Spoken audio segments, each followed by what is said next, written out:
Ladies and gentlemen, welcome back to another episode of the Intelligent Moron with Alex Silva. You know, we are in truly the most boring time of the sports year that is currently right now.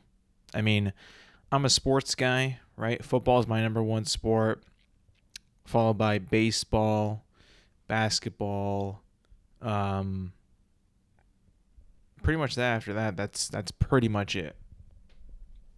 So you can already tell, like, by my top three sports, I mean, this week is the All-Star break for the MLB, so not really a whole lot is going on right now.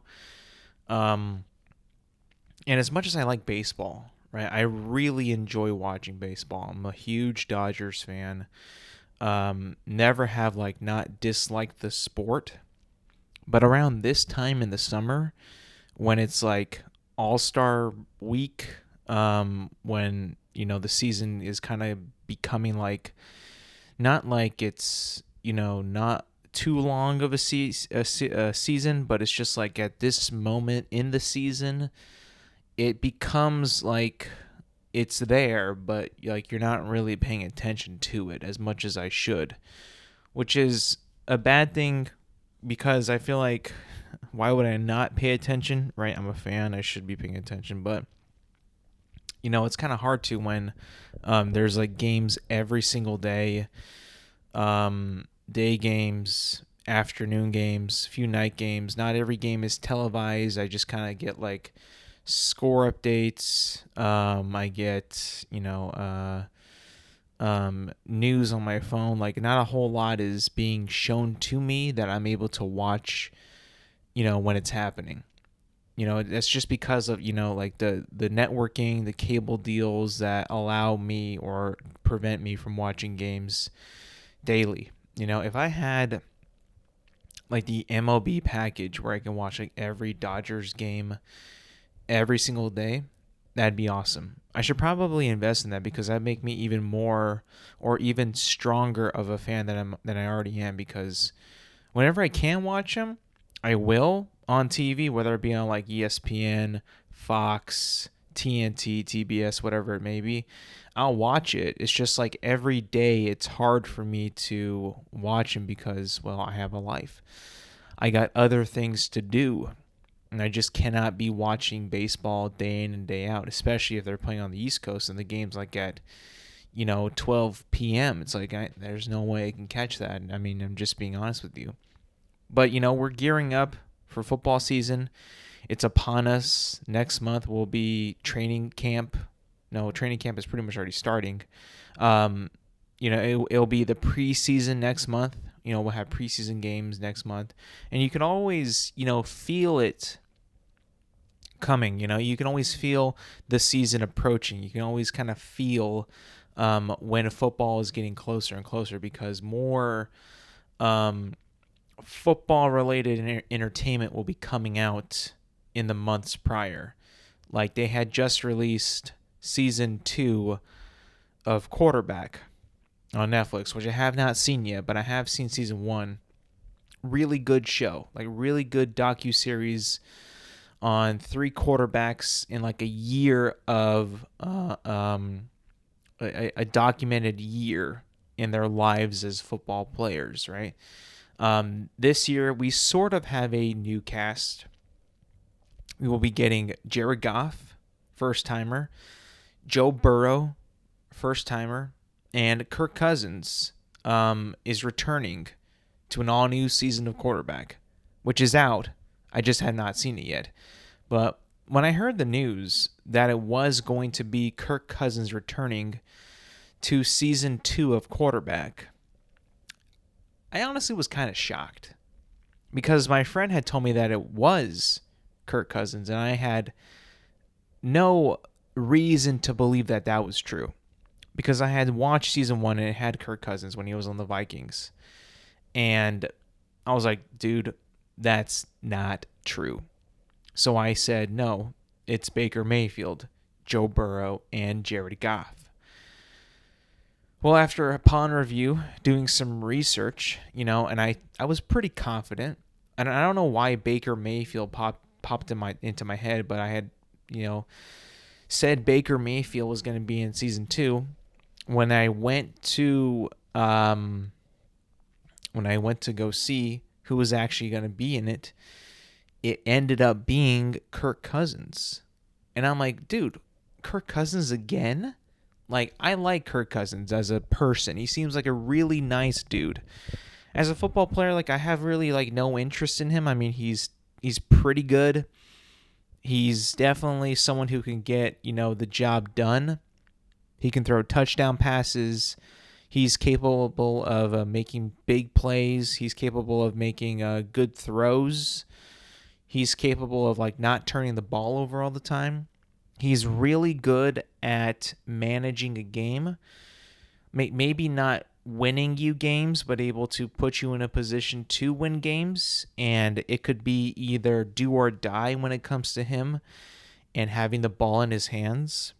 You know, he is a very good quarterback. He's like a franchise quarterback, meaning like he will provide you stability in,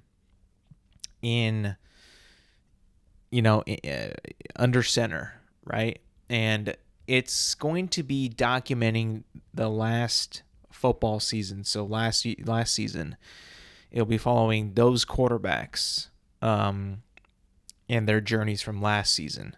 So I guess you can say like maybe Kirk Cousins just kind of wanted to do it again because he liked it the first time.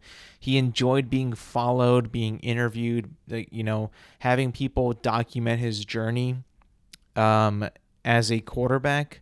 So maybe like he was just like, hey, if you guys can't find a third person to follow, I really enjoyed it, and maybe I could do it again. Now, on one hand, that seems a little conceited. It seems like he liked watching himself so much on Netflix that he said, you know what, how about you do it again? You know, why not follow me yet again?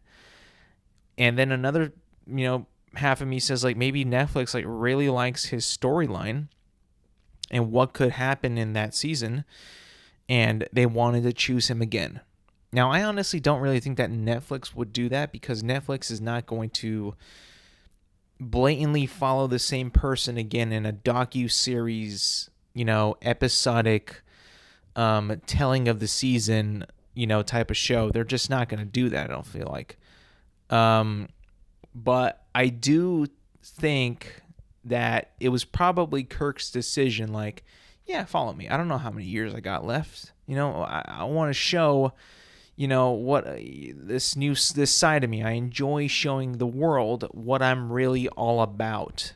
Hell, maybe his publicist was like, you know what, Kirk?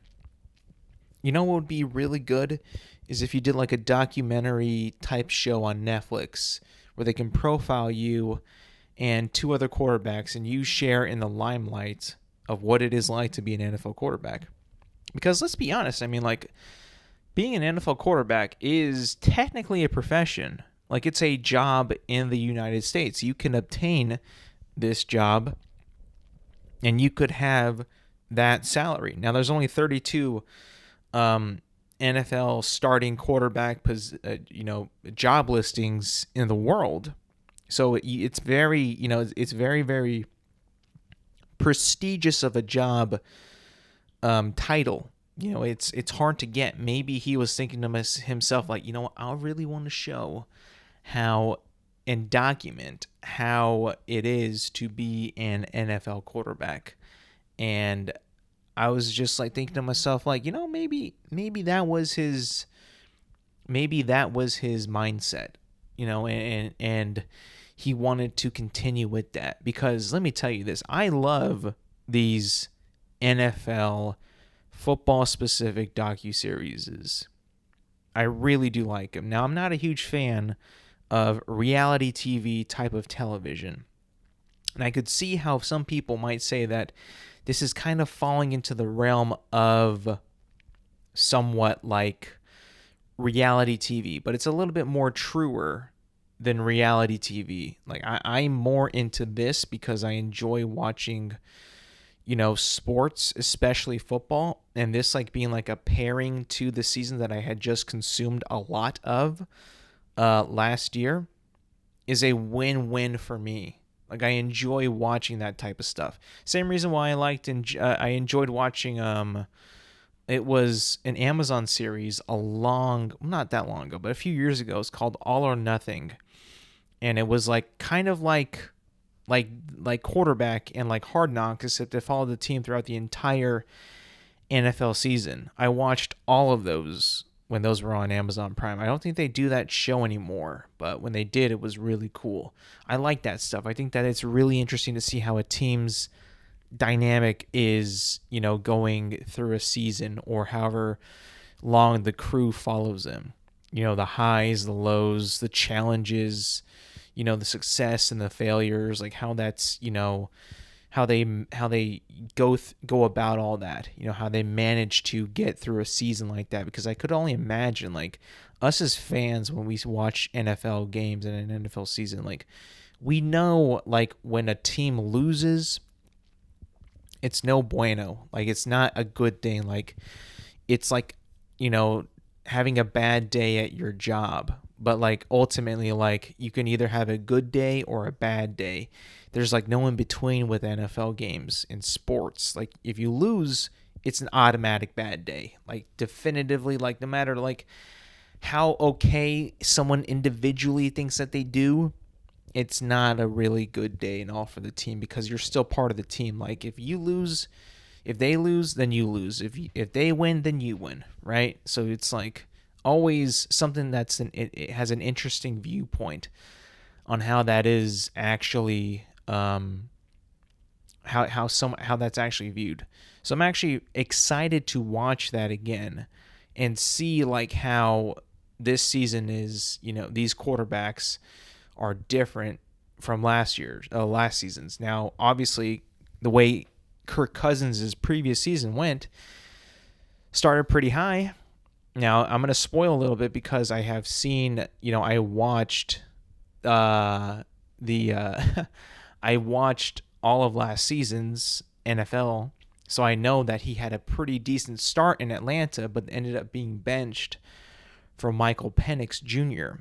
So it'll be interesting to see how that is actually documented and told through this series. Something that I'm actually going to be looking forward to watching. But, quarterback is on. You can watch it now. I'm only just kind of, going to start watching that very soon. Probably binge it and move on to, hopefully I can kind of time it perfectly. Maybe not binge it, but, like, break it up week by week. And then get ready for Hard Knocks, which will be coming out, next month, actually. Because that's a training camp series. And, I'm looking forward to that. I'm not exactly sure who they picked this year for Hard Knocks. I don't think they actually have picked it, but I'm gonna look it up and see. Like, I'm gonna look it up and see, like, if they actually did pick a team for 2025 training camp. I don't know if they did yet, but let me see. See, as in 2025, the NFL's Hard Knocks will feature the Buffalo Bills during training camp and the NFC East during the regular season. So we will be getting the Buffalo Bills training camp next month for Hard Knocks, which is cool. I mean, I think that the Bills are a pretty good team, an exciting team, probably have the best quarterback in the league, possibly, in Josh Allen. So that'll be cool to see.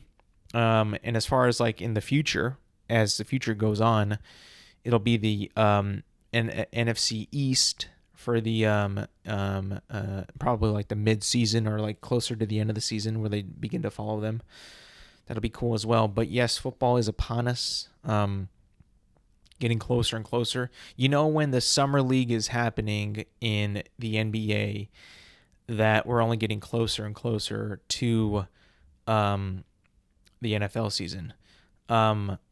And, I think that's, like, about to wrap up as well. Now, I don't watch any NBA Summer League whatsoever at all. I mean, I can barely even find any of those games. And I, like, barely know anybody who's actually playing in them. It's all just, like, rookies and, like, second-year dudes. Which, honestly, I only know Cooper Flagg, who was drafted number 1 overall to the Dallas Mavericks. Like, that's all I know. I'm not going to spend, X amount of time watching Cooper Flag play basketball. As much as I think he's really good, really talented, um, I'm not going to watch it. I'll be honest with you. But it is cool to have that going on. What's actually going to be really cool is not even in this year, right? It's going to be next year. Next summer, we'll have the World Cup in the United States of America. Yeah, soccer. The biggest soccer tournament of all time will be held in the United States next year. Pretty much a year from now. It'll be maybe not a year from now, but it'll be next summer for sure, right? And I don't know about you guys, but I am a World Cup fan. Like, I really, really enjoy the World Cup every 4 years. Like, not just that one, like the World Cup, but I enjoy and I love like all the international soccer men's tournaments that happen every so many years, right? The World Cup is every 4. The Euros is every 4 as well. So is the Copa America. Those are like my holy trinity of international sporting competitions. I love those so much. Of course, the World Cup, if I'm looking at it as a Christian perspective, the holy trinity of international sporting events, right? Father, Son, Holy Spirit. The Father is the World Cup. The Son is the Euro Cup. The Holy Spirit would be the Copa America.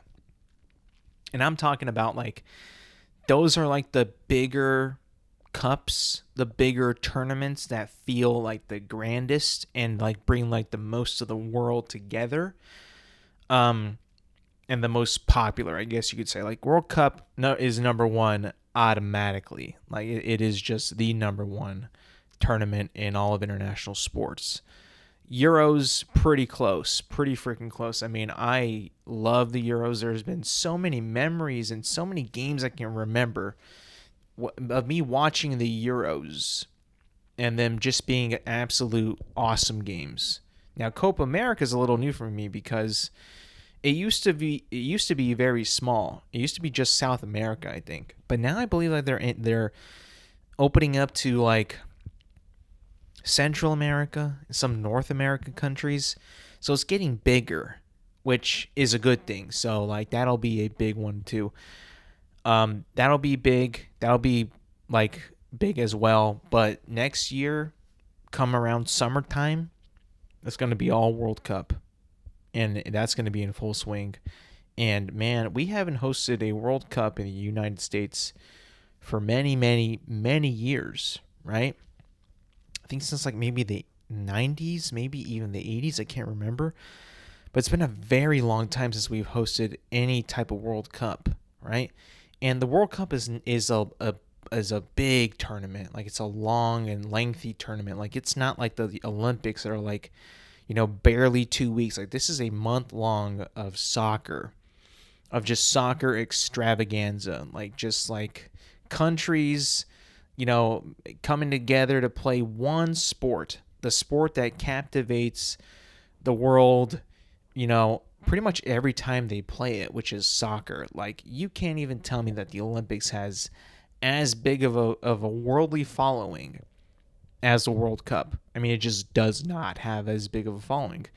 And I just can't wait for that to happen next year. I know. I mean, I've kind of like, I don't even like know like when the games are going to be exactly, like if I have an opportunity to go, but like if I was able to go to like one game, that would be awesome.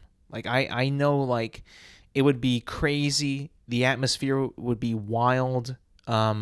I would absolutely like want to make sure that it would be like a United States game versus, whoever we play. But like, that would be awesome. And I would definitely want to see like a World Cup game. Actually be there, experience it. Now, I believe it was last year too. The Copa America was going on. and there was a ton of like security issues and people like treating stadiums badly, and a lot of like damage to the stadiums and property damage that happened to like stadiums in like Miami, other places in the United States as well. And so like if I'm able to go to a game, right, whoever we would play against, let's just say it's like, United States versus um dang let's just put a big one out there, Argentina, right? That game is going to be insane. I mean, it'll be actually crazy. Like, Argentina fans are going to be absolutely bananas. You think that we are crazy as a fandom in the United States?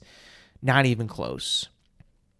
Like, we have like no passion and no care compared to those other countries that worship and love soccer to death. That soccer is essentially a religion to those people. Like, they care so much about it, and they will straight up fight people for their team and who they support and their country. So, I mean, like, I would just have to like know in the back of my head, like, hey, this is going to be a wild experience I'm going to, that I would need to make sure that I am in a well level-headed space, that I could see some action here. I could see some fights break out. I could see, people getting arrested, potentially getting arrested, multiple arrests, and maybe people trying to start a fight with me. I'm not a person that likes to start fights. I'm really not. I'm a big softy. I'm not somebody who likes to, start things like that. I never have been. I don't think I ever will be. It's just not in my DNA. I'm not somebody who's trying to, mess with people, start something up, agitate people, egg them on. I'm not like that type of person. I don't like drawing attention to myself because I can't really, I just don't like people, focusing their attention on me. It's not something that I particularly like. I actually try to avoid it.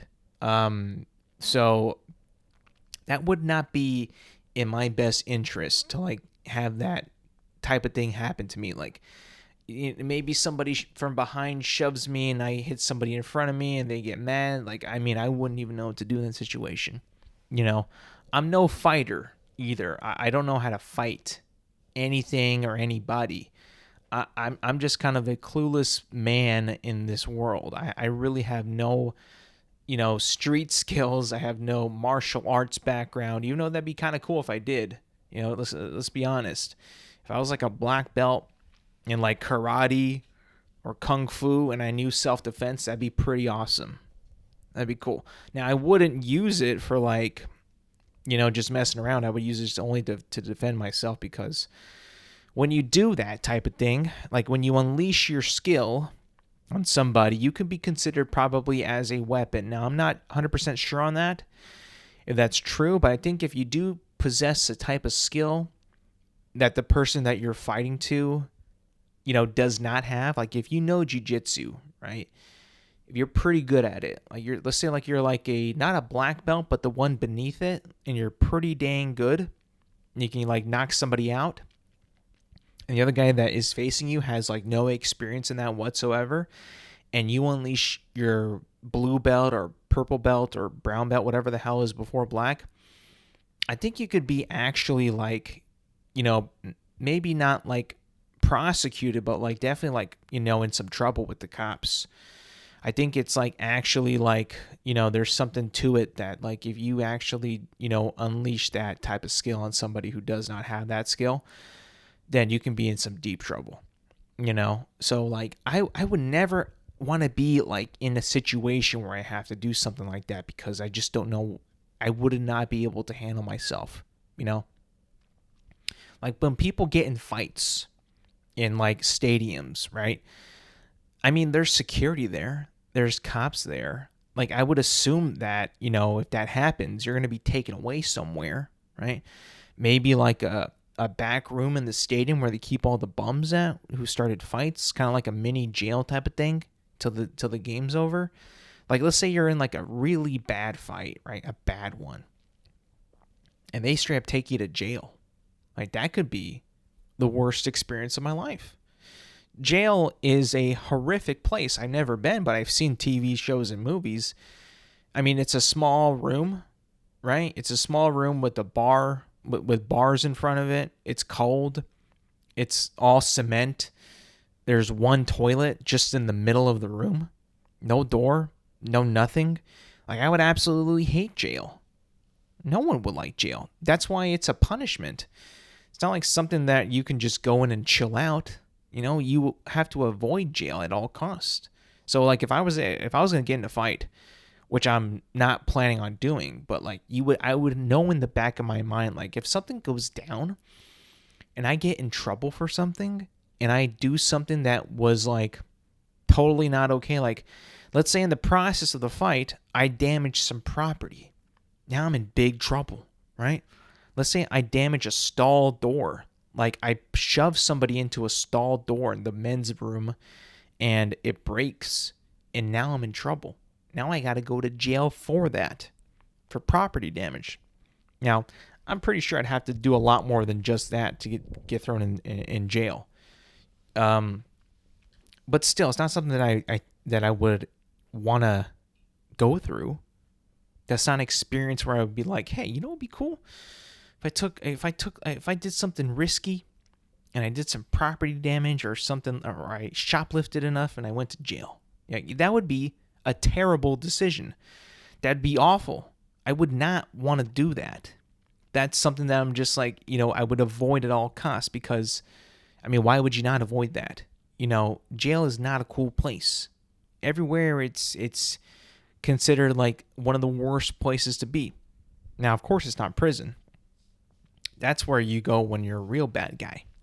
That's pretty much like, a pit, a cave, somewhere where you can't get out, that would be awful, right? So, like, I'm excited for the World Cup to be next year, right?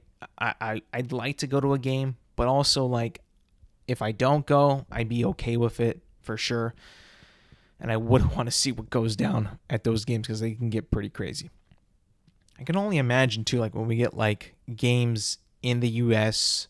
for the World Cup that are, like, not within, like, not, like, United States versus somebody else. Like, they're other countries. Like, imagine if, like, Argentina played Brazil. That would be a wild game, in whichever stadium they choose to play that in. That would be a crazy, crazy game.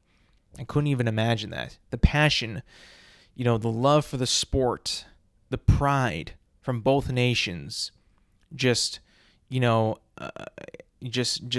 oozing out of that stadium, right? Like, that would be absolutely insane. It would be awesome to see for sure.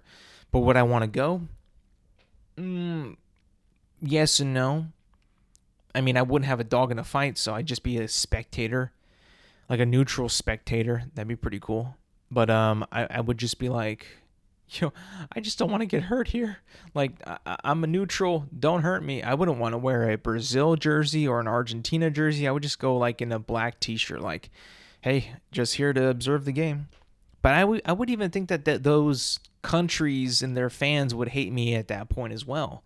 Like, they wouldn't even want me there. They'd be like, well, you got to pick a side. Which one are you? If you're neutral, then get the hell out of here, Obviously, at that point, I don't even know what I would choose. Like, maybe if I'm, like, in a crowd of, like, Argentinian fans, I would say, yeah, Argentina, yeah, let's go. If I was in, like, a crowd of, like, Brazilian fans and Brazil fans, I'd be like, yeah, let's go Brazil. I would have to choose at that moment. I mean, I don't speak either of the languages, so I would probably have a hard time convincing people that I'm an actual fan of Argentina or Brazil. So, I mean, that would be kind of hard for me to do, I'll be honest with you. But that'll be happening next summer. I absolutely can't wait. It's also great because this World Cup that's coming up is going to be in our time zone. It ain't going to be in Russia like it was a few years ago. It's not going to be in Brazil, right? It's not going to be in, I think the last one before this was in, where was it? I want to say it was maybe in France. I can't remember, but it was like maybe in Europe somewhere. It's not far away, right? It's in our own country. Like, I don't have to wake up at such absurd hours to watch a game, hopefully. All right, I would just wake up at regular time, games at noon. It's daytime here as it is over there. It's the same time. I feel like I'm observing it, when it's supposed to be observed. Like, this is great. I love it. Like, I would absolutely love that part of the World Cup next year, is knowing that it's in my time zone, the best time zone in the world, the United States of America's time zone.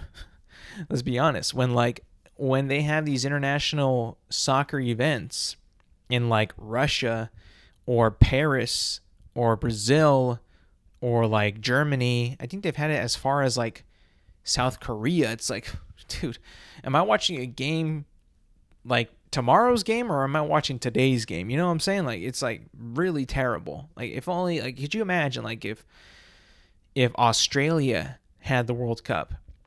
That would be so bad for me. Like, I don't even know like when I would have to wake up to watch a game. And would it be today's game or tomorrow's game? You know what I'm saying? Like, that would be just so weird for me to watch games like at midnight, and it'd be like, tomorrow evening's game. Like, this is so dumb. I mean, that's always been a struggle for me with these international soccer tournaments, and me being a fan of them, is like, I want to watch every game, or as many games as I possibly can. It's just the time zones and the scheduling of the games that's honestly terrible. And then you're like, well, I want to watch them all. I want to see what happens. I love it, but I can't. I'm not allowed to love it enough because of this scheduling. And when I need to go to bed, and shoot, man, I got things to do. I can't just watch every single game, I guess. It's not like back when I was in high school, man. When I was in high school, right, the World Cup would be in the summertime, and I would just watch it in the summer, day in and day out, man. Didn't have a job, didn't have school, just watch the World Cup. I think that was in 2010, and that was in South Africa. Also very far away. But I was able to watch the majority of those games, day in, day out, every single day. That was awesome. That was a great World Cup. That might have been like the first one I really watched. I think that was. I remember seeing bits and pieces of the 2006 one in Germany. But I think I don't remember a whole lot of that one. I remember a lot of the 2010 one though. That was a good one. That one had the funny ball, I think, that if you hit it at a certain spot, it would be so unpredictable, that there were so many long shot goals in that World Cup because the ball was shaped oddly. It was just kind of a weird ball. I remember that one for sure. And I'm pretty sure also that in 2006 is when Cristiano Ronaldo played for Portugal in Germany, representing Portugal in the Germany World Cup. And I'm also very, very positive that next year, Cristiano Ronaldo will play in the 2026 World Cup in the United States. And that'll be 20 years of playing in the World Cup. Like, it's not confirmed yet, obviously, but it looks to be that he is going to be playing in next year's World Cup, which is insane. Like, that means we've had 20 years of Ronaldo in international soccer. And I'm pretty sure, like, if Ronaldo is going to be playing, then so is Messi. And Messi and him are about the same age, maybe a couple years apart. But that's insane, dude. Those guys have been playing for a long, long time. Like, just like now, when I was watching just like a few weeks ago, I think I was watching like oh man, what was it? The UEFA Nations League. So it's like a miniature World Cup type of, tournament. It had like Portugal, France, Spain, Italy, other countries, not as much, but like it was all European. And, Ronaldo was playing for Portugal. And I was like, no way. Are you kidding? Like, I thought that guy was going to be done like, 2 World Cups ago. Like, he was kind of like pushing the age, not like super old, but like he was kind of, maybe losing a little bit of speed like 2 World Cups ago. Maybe even, especially last World Cup, losing a little bit of his speed and his edge a little bit. But no, dude is still playing. And he was playing like the entire game that I saw. And I was just like, dude, this guy's like pushing 40 and this guy's still going. That's insane. Like, there's been so many guys on that Portugal team that have come and went, and he has remained there. He's still playing, and it's just like, damn, bro, like that's freaking wild. How this guy can be, as old as he is, and still going at it. I mean, I shouldn't be so shocked, right? I mean, Tom Brady played till he was like 41 in the NFL, right? Maybe even older, actually. Maybe like 43. I don't remember exactly the year or how old he was when he retired, but he played for a long time too. And like you got to remember, like, not everybody can play as long as these guys play. I'm talking about Ronaldo and Messi. That's two people out of how many that were like around the same age playing soccer for like high level teams and countries back then. Like, and it's just like these two guys that are still potentially going to play in the next year's World Cup. Like, I mean, I'm sure there's a couple more that I'm missing, but like you think about it, it's just like I grew up watching these guys playing as these guys in FIFA back in the glory days. I remember I had the 2010 FIFA World Cup in South Africa video game when I was a young guy, when I was young on Xbox. And it was a great game. You could only play the World Cup mode. That was it. But hey, man, that was a crazy fun game. That was a fun game. But I was playing as those dudes back in 2011, 2010 when I had that game. Like, and those were like the premier players back then. Like, those were the young guys. Those were the stars. And now it's just like, they're not like gone yet, but like they're not as, I guess you could say that they're still as popular as they were back then. I mean, Ronaldo and Messi are still like the best, like the most like the highest, followed and popular athletes, professional athletes, I believe, in the world right now still. No one's really been able to,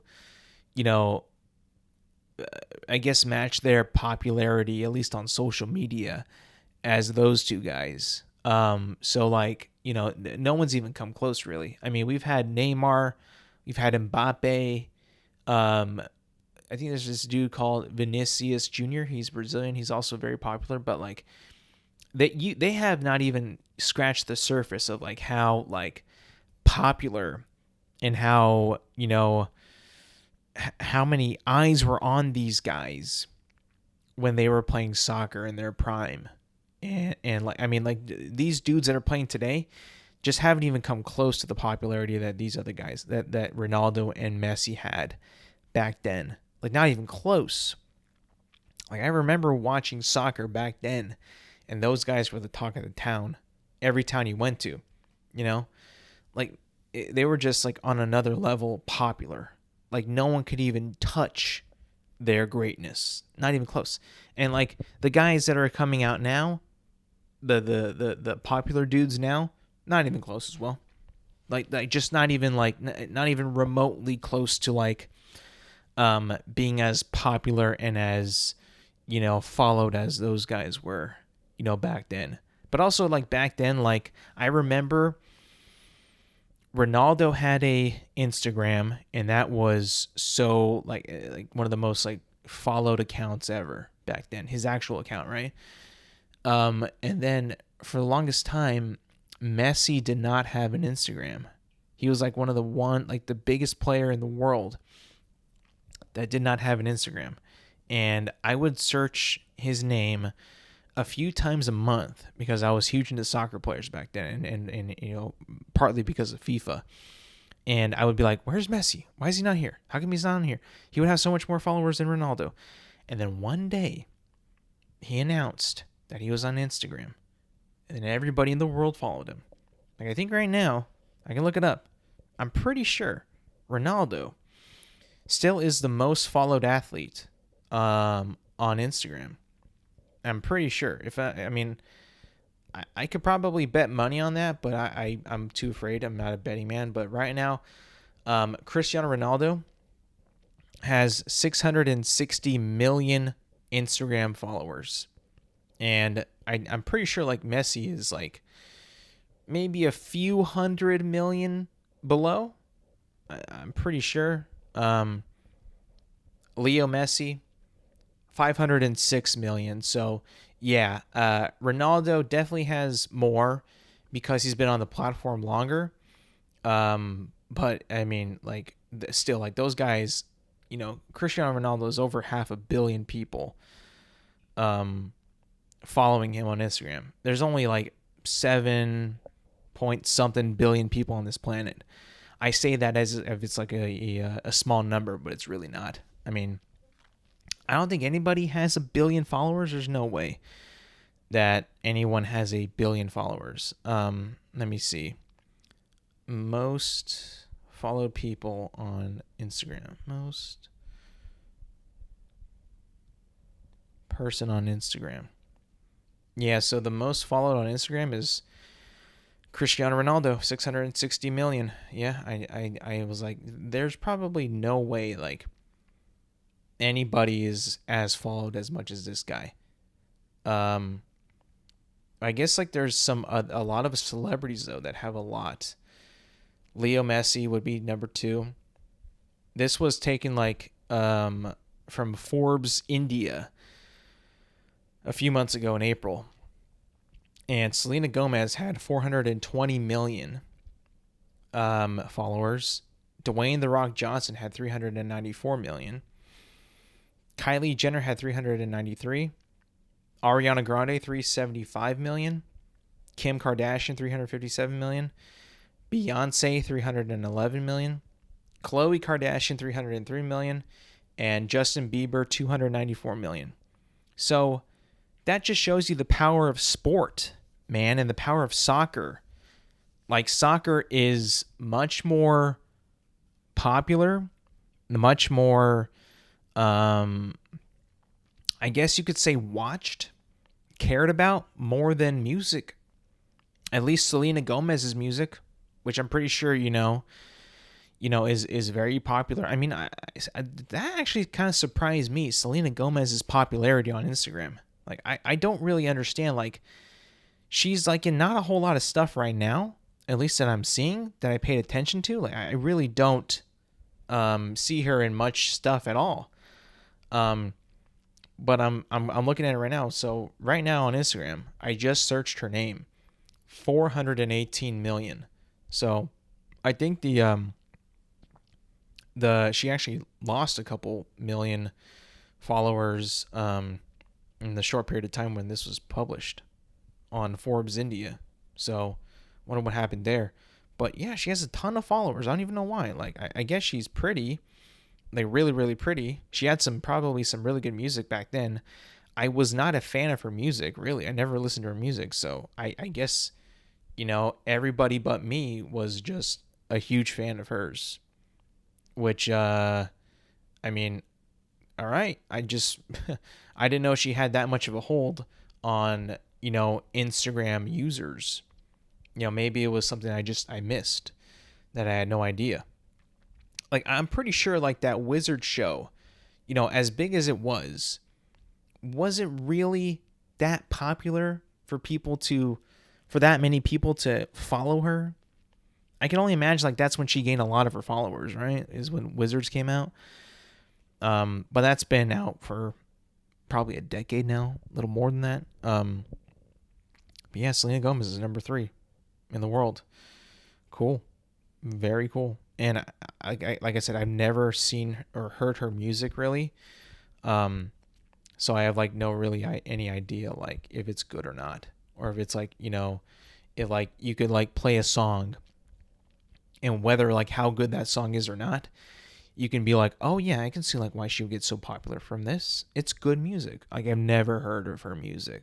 So I mean, I'm pretty sure if I look it up and I hear a song or two, I'll be like, oh, that's her. I really had no idea. Like I'm so bad with like, you know, pop music. Like I don't know much of it at all. I really don't. I mean, I'm not saying like I'm not perfect. So like, I guess it's not like totally a bad thing. But if this many people follow her, right, and appreciate, at least kind of like what she does, right, is a fan of her, maybe I should at least know some of these people or have seen some of these Selena Gomez fans and them tell me why she's so great and why she's followed, But I don't know. All right, so moving on to what a lot of people have been waiting for. And I guess, it's now a time for me to actually, really talk about this because I haven't really to a whole lot of people of at all really. It's been a few days now. Actually, if I can actually, pinpoint it, Monday, Sunday, Saturday, Friday, Thursday, 5 days at the time of this recording since I have seen Superman, James Gunn's Superman. And I gave it a review on X. Now, if you follow me on X, you've already seen my review. It is my most recent tweet in the past 5 days. So if you follow me, then you already know what I gave the film. But now is my time to vocally express my thoughts on the movie and tell you why I gave the movie what I gave it. So now here's my time to tell you, to explain, hopefully explain very well why I gave the film the score that I gave it. Now, going into this movie, I had told you previous episode, that I was extremely hyped for this movie. Extremely, extremely hyped. And I've been hyped for this movie for a very, very, very long time. You can go back and track through this podcast like how excited I was for this movie when it got announced, and I have been waiting for this movie to come out ever since then. I was actually in the camp too of when the movie was announced, shortly after it was announced, when it was called Superman Legacy, that I had said, on the podcast, like, hey, James Gunn, what are you doing with that title? What are you doing? Go for it, man. Just call it what you want to call it. Just call the movie Superman. Go for it. I was one of the first people. You can go back and you can check that I wanted him to just call it Superman for the longest time. And he ended up doing that. That to me was a good sign, like, hey, like, this guy knows what he's making. It's a Superman movie. We don't need no tagline to it like Superman Returns, or like Superman, is back, or Superman Legacy, or Superman Legends, or whatever, right? Just call it Superman. And he did. I was like, yes, this is a win. Like, I knew he would do that. I know what this guy means business. I can't wait. The first images were shown like about a little more than a year ago. I was excited then. The teaser trailer came out. I was super excited. The official trailer came out. I was even more excited. TV spots, alternative trailers, international trailers. I'm like, I'm in. I can't wait. I'm so excited for this movie. And partially my excitement is because, one, Superman is cool. Like, he's a cool character, but he's not just cool, though. He's not just cool to me. Superman is the greatest superhero of all time. Like, he is the greatest one ever of all time. He might not be the coolest. He might not be the smartest, but he is the greatest superhero of all time. He just is. What he stands for, his upbringing, his story, his background, his why he does what he does. Why does he care about people so much? Why is he such a good man? You know, it's him being a symbol of truth, justice, the American way, hope for us to be better people in a world where, you know, it's being a good man is looked very frowned upon in a world, right? Like, I love Superman, and I love what he stands for. I have for a very long time. So I was very, very, very hopeful for this to be, I'm not even going to lie to you, I wanted this to be the greatest superhero movie of all time. I needed it to be the greatest superhero movie of all time. It was not. It was good, but it that was it. Like, it was all right. It was fun. It had some moments. It had a lot of moments. Not necessarily good moments, but it had a lot of moments. Had some good. Had some moments that I didn't really care too much about. Had a lot of moments that didn't really like make a whole lot of sense in terms of like, why is this in a Superman movie? Had a lot of characters, which I liked all the characters. I didn't really care what the characters were doing in this movie. It wasn't very interesting.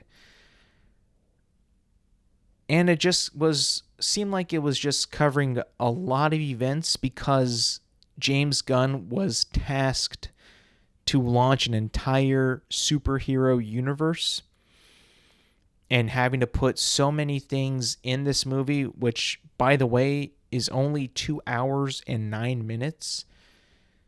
Why was it not extended? Why was it not, beefed up a little bit? Like, 2 hours and 9 minutes is a very short movie. With all the stuff that they had in this movie, 20 minutes could have been, could have made it a better movie, I think, in my opinion. I think that there was just a lot of events that were happening in this movie that didn't really make it feel like a story was being told in the most like creative, engaging, emotional way. A lot of things that happen in this movie lack emotion, lack feeling, and lack kind of a story purpose in it, in my opinion. A lot of it seems like it goes by very quickly, very fast, and you're like, well, what's going to happen now? And what happens after that isn't very good, or isn't told very good. The characters, like I said, are not my issue. It's the events that involve the characters and the lack of emotion and purpose and story that is driving these events with these characters that I think are pretty good. Like, I loved David Cornsweet as Superman. I did. I really did. From the minute he starts to talk, you get his personality, to see who he is as Superman. He plays it very well. Like pretty much like Christopher Reeve. Like, he's very, very, very good as Superman and as Clark Kent. Rachel Brosnahan is very, very, very good as Lois Lane. Probably the best Lois Lane in terms of like her character, who she is as a journalist. You know, she cares about her job and telling the story. You know, she really captures that essence of like being a journalist with integrity. Also like being like, you know, Clark's girlfriend / Superman's girlfriend. You know, their relationship and their chemistry in scenes is great. And she like completes that, you know, that character, how would you call it? Pairing, the character pairing. She's very good and really good. Nicholas Hoult as Lex Luthor is really, really good. He's fantastic in a lot of scenes. He's an evil man, which I am happy that they made him evil. It is good to see like how bad and how like mean and evil Lex Luthor is, because he's going up against a man that he knows that he cannot beat in Superman. So them showing his pure hatred for the man was great to see. Like, I didn't want to see like him like, you know, take his foot off the pedal or off the gas when it came to not liking Superman. I like how he just despised Superman so much. I thought that was great. The Justice Gang, including Nathan Fillion as Guy Gardner, Eddie Gathegi as Mr. Terrific, Isabella Merced as Hawkgirl, are pretty good. I really enjoyed Nathan Fillion and Eddie Gathegi. Isabella Merced was good too, but she was kind of like not used a whole lot in the movie, which, I mean, it makes sense. It's a Superman movie. Why would she be used that much? Why would she have that much to do in a Superman movie? You could ask the same thing about Mr. Terrific. Why was there so much for him to do in a Superman movie? I would ask James Gunn that. I do feel like this movie has strong points with the Justice Gang together when they're like, you know, all in one spot. It's very strong. It's like, it reminds you like this is where James Gunn, where his strength is at, with like ensemble casts and characters, you know, bouncing off one another with the dialogue. That's great. That's great, but this is a Superman movie. Like, I mean, I would like a Justice Gang movie, but this is a Superman movie. I thought Crypto was pretty cool. I thought he was good. I liked the CGI was pretty cool. It wasn't like monumental. It wasn't like too fake, but it was decent, you know. The fight scenes were pretty cool. When Superman isn't getting totally beaten up every fight, it's pretty cool, you know.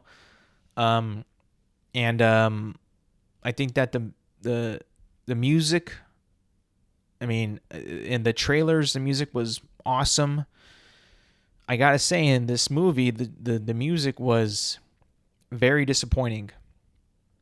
Very disappointing. I mean, it never really was able to swell up and really hit you in the feels, because the movie doesn't allow you to feel throughout the movie. There's a few scenes where you feel, a few moments, but like you need more when you have like a story like this, and you know, a character of this gravitas, and you know, you just don't get enough of that. You get it here and there, a couple of, you know, points, but it's just not enough for me as a Superman fan. So like a lot of like there's a lot in this movie, like a lot of things that are happening. You're kind of like jumping in between all these events that are happening and just kind of like going through them and like experiencing them, which I understand. Like he wanted to make it so like this world has been lived in, like this DC universe has been lived in. It's not an origin story of Superman. There's so many other players in this movie that, you know, make the world go and make the world tick. But at the same time, I feel like we just kind of lose like the focal point of this movie, which is the title, Superman. And I'm going to talk about a spoiler now that really ticked me off. I think it kind of goes, it truly, for me, I mean, I understand the reason of why James Gunn made the choice to do this, because at the end of the day, the message, not really the message of the movie, but like the driving force of like Superman's humanity and his motivation is sort of from this.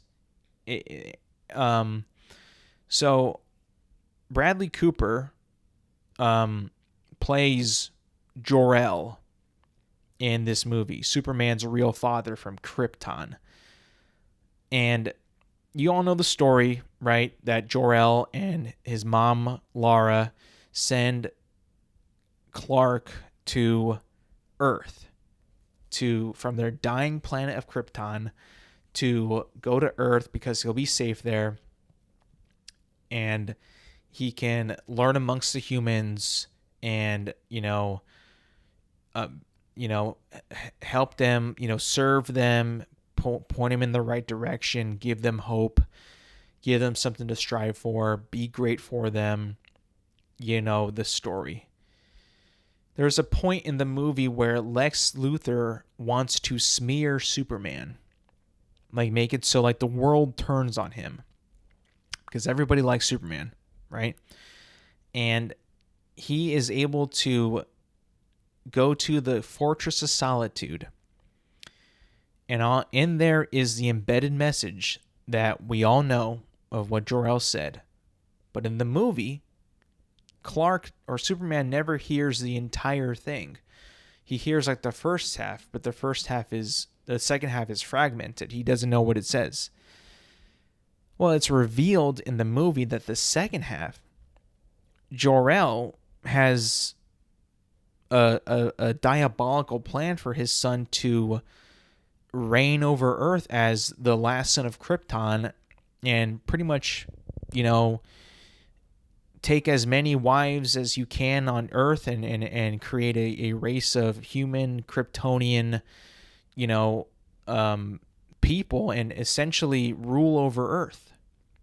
And in my head, as soon as that was uttered in the movie, honestly, I had been sort of betrayed because like that is not what Jor-El wants. That is like not even in Jor-El's character. Like that is not ever like a thing in Superman. Like that is just not it at all.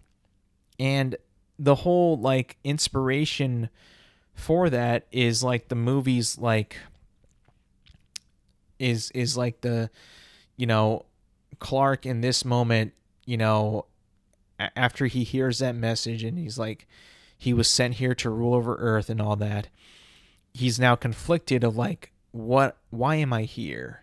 Like my parents wanted me to do this and he's not what he thought that he was, and this is when his real dad, not real dad, but his Earth dad, Pa Kent, they have a scene where he's like, you know what, Clark, we are not supposed to tell you what you are going to be and what we want you to be. We want you to make the choices and and act upon them the way that you do, and that makes you who you are. And it's a great message, right? I understand it.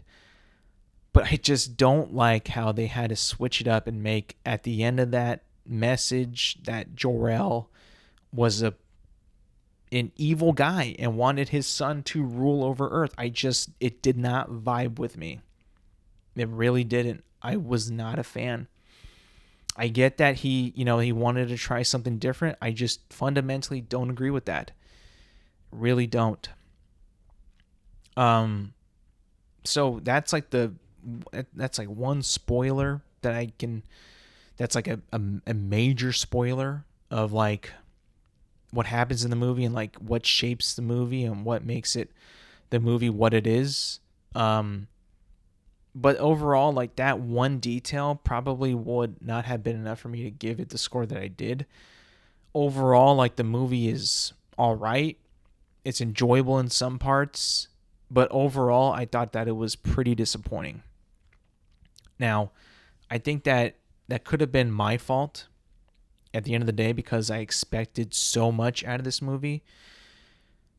But I really should have been more aware that this might have happened given who is making the movie. I don't know why I expected James Gunn to make me a Richard Donner-esque modern take on Superman. At the end of the day, I don't think that James Gunn was the right choice to direct this movie. I really don't. I think he could have done a great Justice Gang movie. That would have been cool. But I don't think that he should have done a Superman movie. I really don't think he should have. I really think that a lot of this movie is a lot of fluff, a lot of eye candy, a lot of CGI messiness, a lot of story messiness, overstuffed of events that just happen because that happened, and then this, and then this happens after that, and then this, and then this, and then that. It's a lot. I mean, it doesn't make it a very enjoyable story to follow because you don't really get the story beats that you're searching for. At least I didn't when I was watching this movie. Yeah, it's got good CGI sometimes. It's exciting. It's got some humor. I didn't think that the humor was that bad as some people were saying. I thought that it was actually, pretty spread out pretty well. I just had an overall issue with how much extra fluff that the movie had that it really did not need. And how a lot of characters just kind of took over in areas where, dang, I mean, this is cool, but like, where's Superman? I mean, it's not like he's forgotten in the movie. It's just like you could have just had more Superman and I would have been a little more happier, I guess. There is a moment too, like where you think Superman is going to, be a part of this big thing that's happening, this big climactic part in the movie, and it's straight up not even him. And I'm like, I honestly, I was pretty disappointed at that too. Yeah, it was overall like I thought it was all right. I said it to myself like after I see it, like once it was over, like, do I need to watch it again, like to like get a form like a true opinion on this? But I don't think I need to. I don't think so. I think I remember it pretty damn well because I was so excited for this. Like I was like laser focused on every line that was being said, every scene that was upon me, every frame. I was like locked in. Like I was fully hyper focused on this movie. I don't think I need to see it again to form a second opinion or form a full opinion on it. I wanted this movie to be an 11 out of 10. I really, really did. But I cannot do that to myself. As much as I wanted this to happen, I cannot let it go. So it pains me to say this. It really does. But Superman gets a 7.5 out of 10. It has a very high score on Rotten Tomatoes. Audience wise, I think it's like in the 90s right now. It's pretty high, so maybe audiences are seeing something that I'm not seeing. Maybe I'm not seeing what they're seeing. Maybe something like that. I don't know. Maybe there's some kind of lost in translation type of thing that's happening. I really don't know. But all I know is that like I was disappointed. Unfortunately, the movie did not really hit with me. It wasn't the movie that I wanted. I guess you could say that. Yeah, I'm a lot disappointed. I'll say it. I'm a lot disappointed. But hey, you can't win them all. You can't. Even though I had been hyped as hell for this movie for years. I think it's been like 2 years when it was announced. Like I was hyped, but I should have known. It was a James Gunn movie. Yes, I like Guardians of the Galaxy. I love Guardians of the Galaxy Volume 3. I love the Suicide Squad. But yeah, that Suicide Squad and Guardians of the Galaxy, they should stay far away from a Superman movie. Yeah.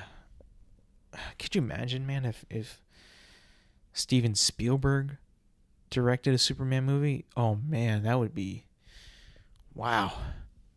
That would be awesome. But I can say this. I know I gave it a 7.5 out of 10. I really did like David Cornswet as Clark Kent and Superman a lot. He has a lot of really good moments in this movie. A lot of Superman-y Superman Clark moments in this movie where it's like, yeah, this dude is Superman. That's awesome. It's just his movie wasn't very good, which is a shame. Because at the same time, we're going to watch a movie. We need the movie to be good as well as the character in the movie. The title card character, Superman, like, conflicted, disappointed, and honestly kind of sad. Now that I have truly reflected upon it, I hope you guys can see where I'm coming from.